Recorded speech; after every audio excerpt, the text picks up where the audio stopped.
Hello everyone, good morning. কেমন আছো তোমরা সবাই? Welcome to my channel and welcome to another blog. আজ সকাল থেকেই ভারী বৃষ্টি হচ্ছে। দেখো বৃষ্টিতে কি সুন্দর গাছপালাগুলো সবুজ রং ধারণ করেছে নিজেদের, আর ফুলের পাতার ওপরে কি সুন্দর জলের ফোঁটা পড়ে আছে। আর এই যে কদম গাছটা তোমরা দেখছো, এটা কিন্তু বেশি দিনের নয়, কিন্তু দেখো কত কম সময়ের মধ্যে এটা কতটা বড় হয়ে গেছে। আর এটা তো এতটাই বড় হয়ে গেছে যে এখন আমাদের ছাদের উপর চলে আসছে প্রায়।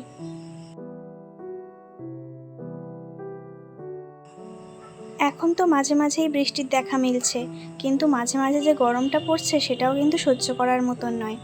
আমি সকাল সকাল উঠে স্নান দান করে ঠাকুরকে পুজো দিয়ে নিয়েছি। তোমরা ঠাকুর দর্শন করে নিও আর প্রণামও জানিয়ে দিও ঠাকুরকে। আজকে গাছে অনেক ফুল ফুটেছিল, তো সেগুলো দিয়েই আমি ঠাকুরকে আজকে সুন্দর মতন মন ভরে পুজো করেছি। রোজ সকালবেলায় ব্রেকফাস্ট আমি বানাই, কিন্তু মাঝে মাঝে মনে হয় বাইরে থেকে এই রকম পরোটা বা কচুরি আনাই। সেই জন্য ওই দিনও আমি এরকম পরোটা আনিয়েছিলাম বাইরে থেকে। আর এগুলো আনহেলদি হলেও আমার কিন্তু মাঝে মাঝে খেতে এগুলো বেশ ভালো লাগে। সব সময় হেলদি খেলে হয় বলো? আনহেলদিরও তো দরকার শরীরে, সেই জন্য মাঝে মাঝে একটু একটু খাওয়াই চলে।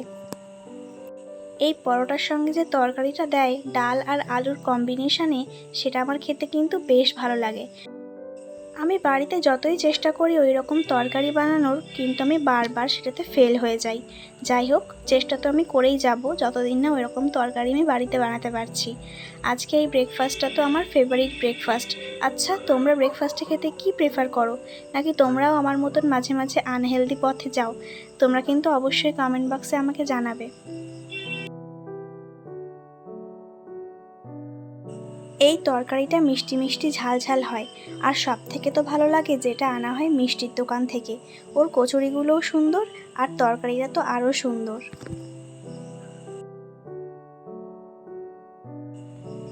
তাহলে চলো, ব্রেকফাস্টটা তো আমি বাটিতে বেড়েই নিয়েছি আর থালায়। তো এটা এখন আমি সকালবেলায় কমপ্লিট করে নিই, আর তোমাদের সঙ্গে দেখা হচ্ছে একেবারে দুপুরবেলায়।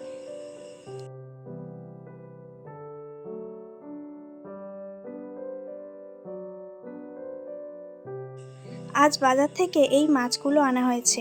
এগুলো আই থিঙ্ক সিলভার কাপ মাছই হবে। আর এটা আমার পরিষ্কার করতে বেশ ঝক্কির কাজ মনে হয়, কারণ এতে অনেক ছোট ছোট আঁশ থাকে।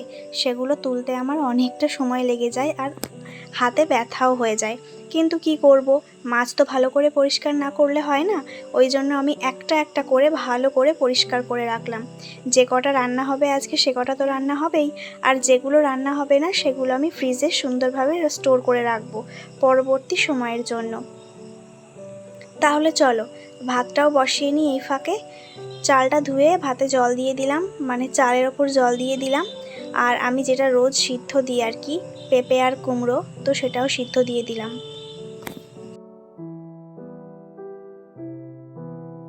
রোজ রোজ এই সিদ্ধ খেতে কার ভালো লাগে বলো?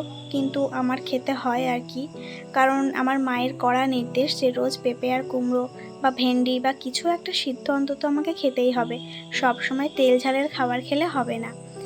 আজকে রান্না হবে সিলভার কাপ মাছ বেগুন আর আলু দিয়ে। সেই জন্য আমি বেগুন আর আলুটা কেটে নিয়ে সুন্দরভাবে এখানটায় কিছুক্ষণ ভিজিয়ে রেখেছিলাম জলে, যাতে বেগুনের কষটা ছাড়িয়ে যায়। তারপর আমি এটা ভালোভাবে ধুয়ে নিচ্ছি, আর এই পাশে আমি আদা রসুন পেঁয়াজ কাঁচা লঙ্কা সব কিছু প্রিপেয়ার করে রেখেছি। তো দুপুরে খাওয়া দাওয়ার পর আমি একটু ঘুমিয়ে গেছিলাম, আর বিকালবেলায় আমি বেরোলাম পড়াতে। দেখো সকালবেলায় কতটা বৃষ্টি হচ্ছিল, আর দুপুরবেলা এতটা রোদ দিয়েছে যে সব শুকিয়ে গেছে চারিদিকে।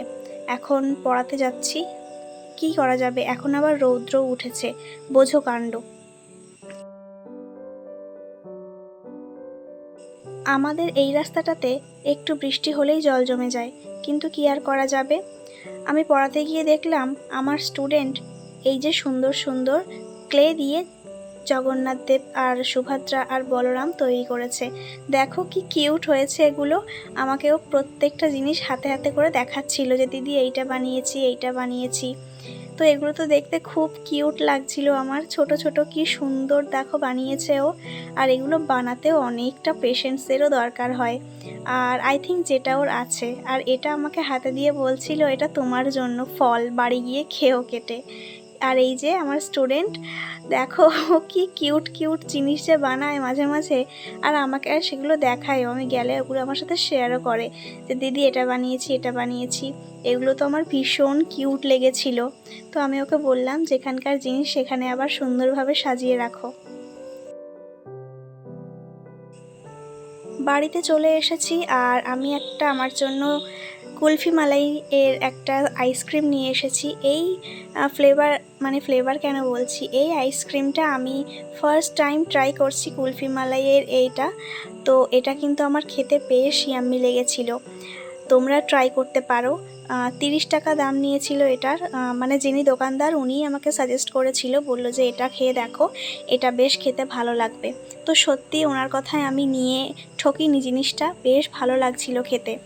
তারপর রাত্রিবেলায় ডিনারে ছিল আমাদের মোগলাই, আর ছিল চিকেন পকোড়া।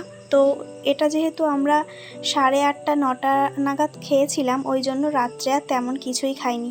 এগুলো খেয়েই আমাদের পেট ভর্তি ছিল, ওই কারণে আমরা আর কিছু বানাইও নি আর খাইও নি। তো আমি আমার প্লেটেও কিছুটা নিয়ে নিলাম আর দাদাকেও দিলাম। তো ও আর আমি রাত্রে এই ডিনারটাই করেছিলাম, সকালবেলায় পরোটা, রাত্রিবেলায় মোগলাই পরোটা। আমার মনে হয় আমি আর হেলদি লাইফ লিড করতে পারবো না। যাই হোক, চলো আমরা ডিনারটা তাহলে কমপ্লিট করে নিই। আর আজকে কিন্তু ডিনারে বেশ ছিল, মানে সকালবেলায় তোমাদের যেটা বললাম পরোটা, রাত্রিবেলা মোগলাই পরোটা, এগুলো সবসময় খাওয়া তো একদমই উচিত নয়, আর আমরা সবসময় খাইও না, ওই মাঝে মধ্যে চলে আর কি। তো এখনও দেখে আমার খাওয়ারটা লোভ লেগে যাচ্ছে, আমার জল দিয়ে, আমার মানে মুখ দিয়ে গঙ্গা যমুনা বয়ে যাচ্ছে, আমি ভুলভালও বলে ফেলছি কিছুটা। খাবারগুলো ভীষণই টেস্টি ছিল, আর সবথেকে টেস্টি ছিল চিকেন পাকোড়াটা। আমি এগুলো অনলাইন অর্ডার করেছিলাম জোম্যাটো থেকে, যেখান থেকে আমি প্রায় রেগুলারলি খাবার অর্ডার করে থাকি। তো আমি ওদের তো ডেইলি কাস্টমার বলা যেতে পারে। তো এই যে আমি আমার খাবারটা রাত্রে বেড়ে নিলাম, আর আমি তাহলে ডিনারটা কমপ্লিট করে নিই, আর তোমাদের সঙ্গে দেখা হবে আবার নেক্সট ব্লগে। তোমরা ততক্ষণ ভালো থেকো, টাটা।